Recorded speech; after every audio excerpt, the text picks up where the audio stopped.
Later, thank you. Let's see, time now, 7:21. Whether it's teething or tantrums, becoming a dad for the first time, for that matter, becoming a mum for the first time, can be a challenge, especially the case for younger people. You're right. Now a new report says that more support should be given to teenagers who are about to become fathers. The charity 4Children says many are desperate to be included in their child's life but end up feeling isolated.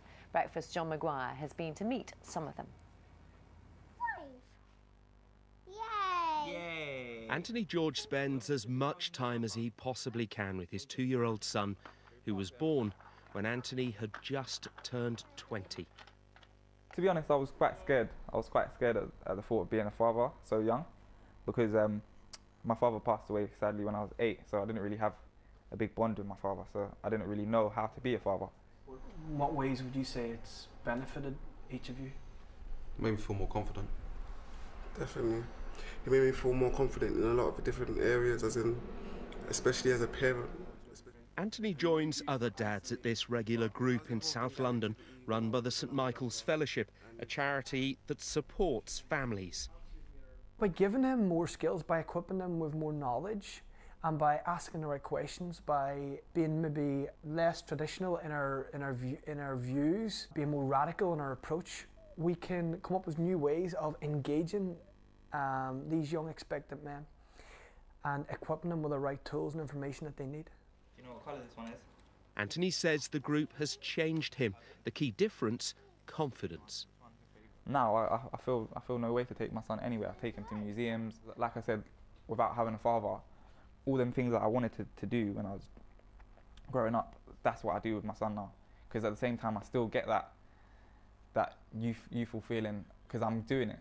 Maybe not as the child, but I'm still doing it because I'm young at heart anyway, so I'm still like having fun with him at the same time.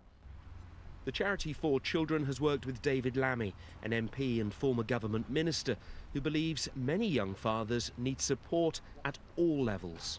And they give up because the system's not on their side. They're not getting support at children's centres, at schools. There's an assumption that the mother should do most of it. Benefits are paid to the mother and not to the father. So they're encouraged to withdraw, and we really do need to get behind these fathers to accept their responsibilities, but also the support, particularly as young fathers, that they need to stick with it, because it's tough. It may not always be appropriate, but campaigners cite one example, ensuring the father's name appears on a birth certificate, a basic but fundamental way to make sure a group so often invisible is recognised and can play a part in a child's life. John Maguire, BBC News, London. Well, joining us now is Anne Longfield, Chief Executive of the national charity 4Children. Very good morning to you. Morning. We're talking here about a very particular group of people, aren't we? These are very young parents, teenage dads, absolutely. For example. Yeah. And the challenge facing them is massive, isn't it? Huge. I mean, as you say, for any parent for the first time, it's huge. But when you're very young, then everything's stacked against you. And at the moment, you've got dads that are almost invisible when they're so young. They're not included by the health professionals often. They really don't get much support. And there's a whole default that expects them not to be involved, that almost expects them to fall away. They've often got quite a few problems themselves, quite a few challenges to overcome, and they're just not in a position to argue themselves into the equation. I suppose you could equally ask, is that what they want to be? Would they like to be involved? Well, most young dads, I mean, we are talking teenage dads. What sort of age are you talking? We are talking 16, 19, 20, so really young, just growing up and kind of making sense of the world themselves. They do say they want and expect to be involved, but I think the thing they tell us really is they don't know where to start. And often without that encouragement, without that involvement, they just fade away. They don't get involved in the first earliest month, and then it's just really difficult from then onwards.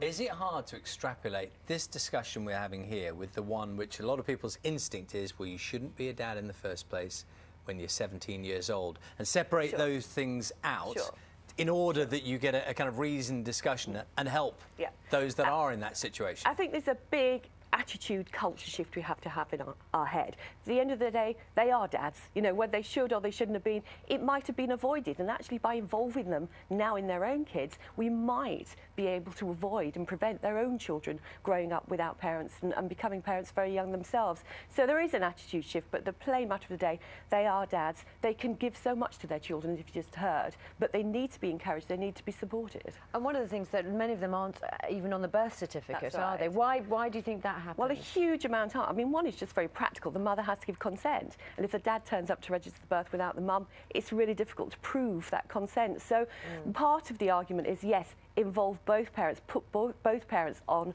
the birth registration, recognise there's an involvement of the dad from the start, and then build on that. And presumably, and we're here talking about the problem, as in when it goes wrong, when it doesn't work. Presumably there are plenty of situations where it works, and you know, younger fathers are making it work and are capable. Yeah, that's right. I mean, you can imagine all that's against you. Your own relationships, often with the mum, breaks down. Often the families aren't very pleased with the situation. But actually, if you can overcome that, you can form a relationship. The dad might actually become the main carer, which is often the case as well. So huge to be gained, not only for the child, but for the dad too. And thank you very much for the time this morning. Anne Longfield, Chief Executive of the charity 4Children. Thank you. Thanks, Anne. Coming up in the next